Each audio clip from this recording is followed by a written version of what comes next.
Today, we're going to be randomly reading Jack London, Before Adam, which has a very plain typeset, but an interesting picture. It looks like a monkey hugging himself, or an ape, or an orangutan, or a Sasquatch, or a very hairy Irishman. This is good stuff. I like that cover. I think it looks pretty cool. And so I'm going to judge this book by the cover and say it's good, and see if randomly reading, which again, no playing cards yet, to make the randomness more random. Perhaps, like, I got an idea. We have this still hanging around, the bookmark from the other book, so what I'll do is give it a shuffle and just try to this is like chewing gum and walking. It's not gonna really, that doesn't work. We'll get the playing cards out one of these days though, but I'm gonna not look, and we'll get to right there. How's that sound?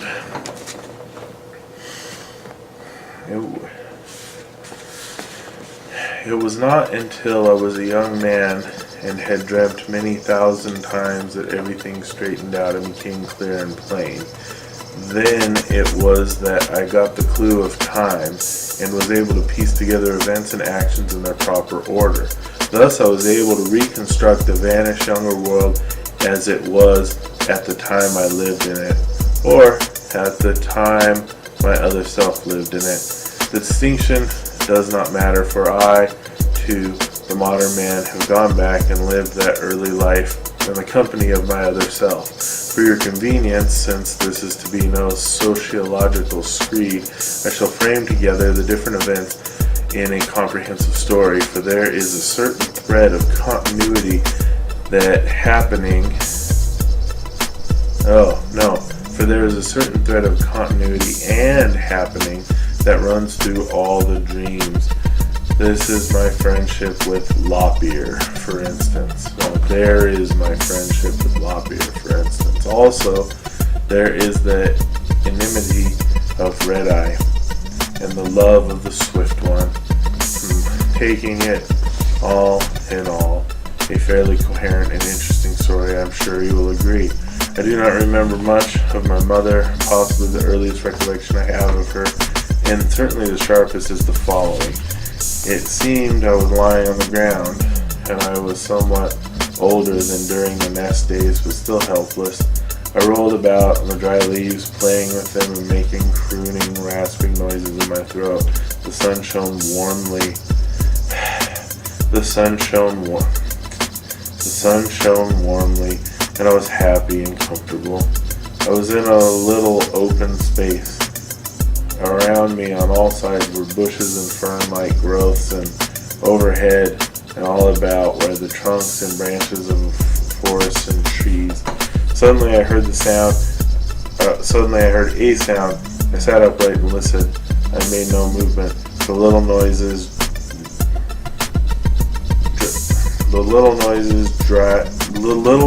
died down in my throat, and I sat as one petrified. The sound drew closer.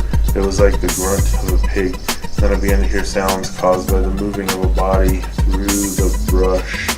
Next I saw the ferns agitated by the passage of a body.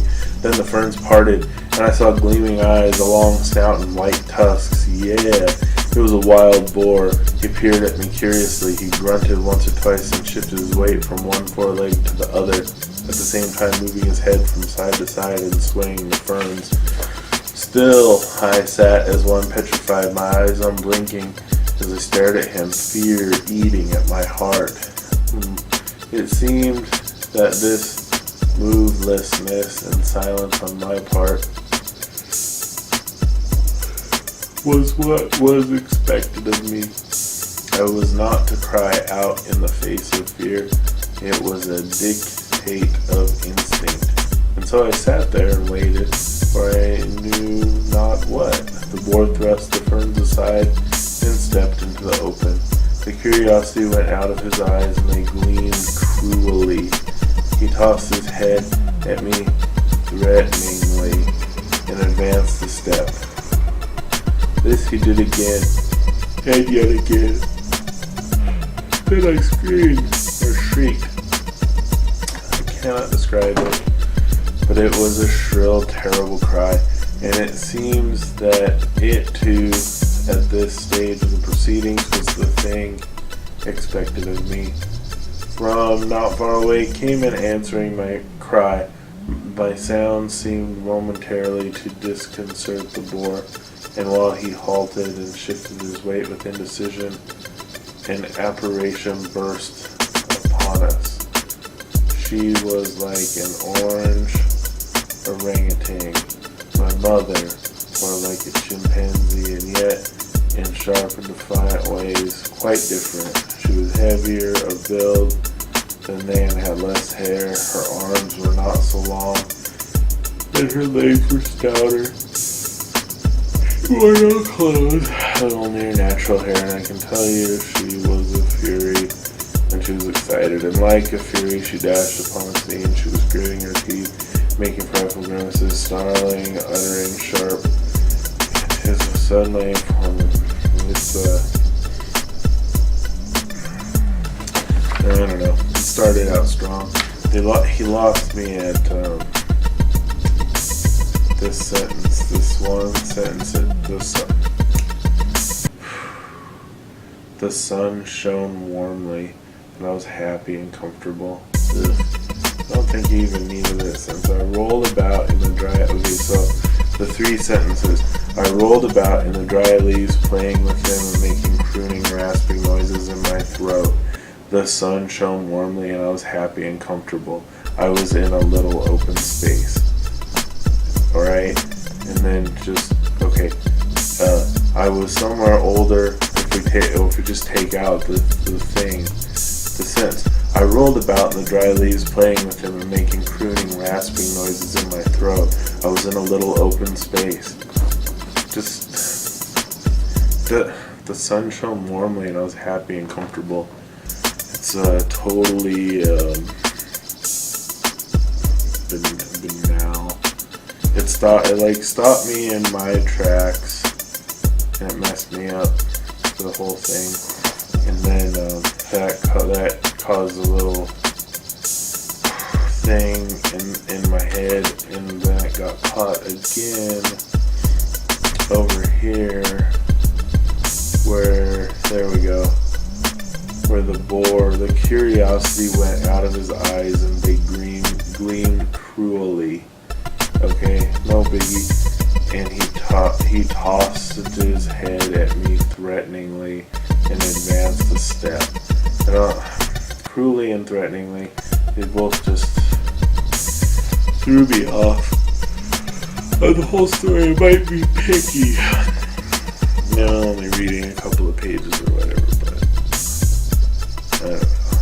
This one was a little better than most of them. I would put this high in the rankings.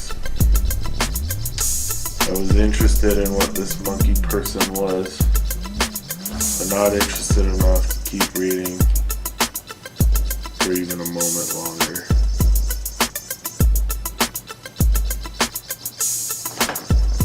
Jack London, before Adam.